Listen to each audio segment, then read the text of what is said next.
I can't believe I let you two talk me into this, Clay Jaeger muttered. He let his M4 dangle on its 3-point tactical sling and slowly stuck his hands in the air. He thought he was done getting shot at when he left the Marines.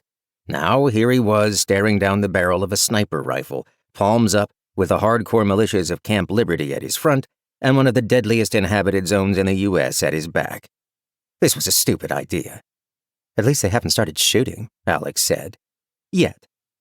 From the corner of his eye, Clay could see his wife's hands shake slightly as she released her death grip on the Mossberg and raised them. Probably not enough for the guy on the wall to see the trembling, but enough that it got Clay's attention.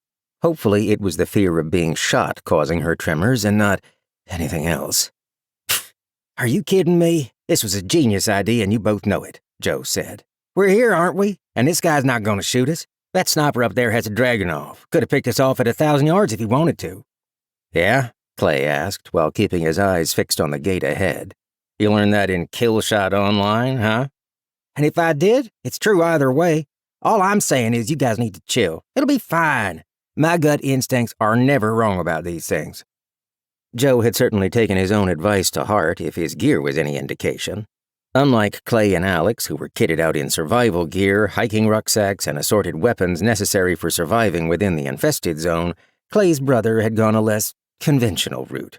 He wore denim shorts. He'd cut his jeans into jorts halfway through their desert trek after complaining about the ungodly heat, calf-high cowboy boots, and a red flannel shirt with the sleeves cut off. Scuffed hockey pads clicked and shifted as he bent over to set down his chainsaw. He had a Glock at one hip and one of Clay's K-bars at the other, but he'd refused to leave that damned chainsaw behind. I said get your hands up, the sentry at the top of the wall shouted down, and the tension in Clay's shoulders ratcheted up another 10 notches. Yeah, totally, 100%, my man. Joe stood back up, raising his hands. I was just putting Big Bertha down so I could better comply. Chainsaws are freaking heavy, especially the quality ones like this Poland Pro Classic, and I've been packing the old girl by hand since we crossed the border at Fresno, so you can see where I'm coming from. He paused and squinted. Don't suppose you guys have any gas in there? Alex sighed, and Clay knew what she was thinking. Leave it to Joe to get them shot after they'd already made it to Bakersfield, or what was left of Bakersfield. Hot desert wind whistled through the creosote bushes and dried the nervous sweat on Clay's skin. The breeze carried a scent like barbecue smoke. The only question was whether it came from the human settlement in front of them or some dungeon out in the infested zone, aka the IZ. Word had it the monsters who spawned out here had developed a taste for human flesh and human cooking styles in the 20 years since the merge. All the more reason to get inside as fast as possible. At the bottom of Camp Liberty's massive corrugated steel wall, a set of double doors that looked like they'd come from an old high school gym clunked, then screeched open, and a big sumbitch came out. He wore a steel breastplate over his desert camis, the Camp Liberty insignia hammered into the metal, a shield with a chevron, rocker, and 3 crossed arrows in the center. He covered them with a crossbow as he approached.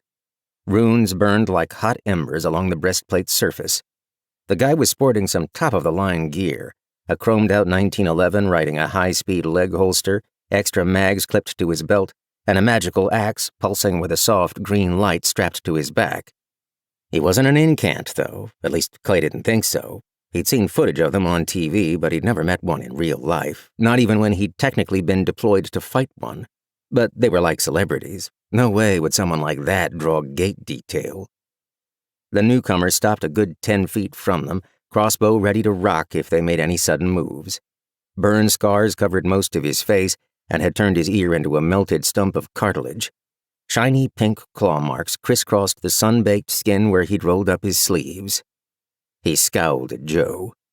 Fuck are you supposed to be? A lumberjack? Clay saw a moment of understanding dawn on his brother's face. Yeah, he nodded. Hell yeah. Lumberjack Joe, he said like he was testing it out. That's a badass nickname. Guys, call me Lumberjack Joe from now on. No, Clay said. We already told you we're not doing nicknames, Alex said. I can't win, Joe said, throwing up his hands in evident frustration.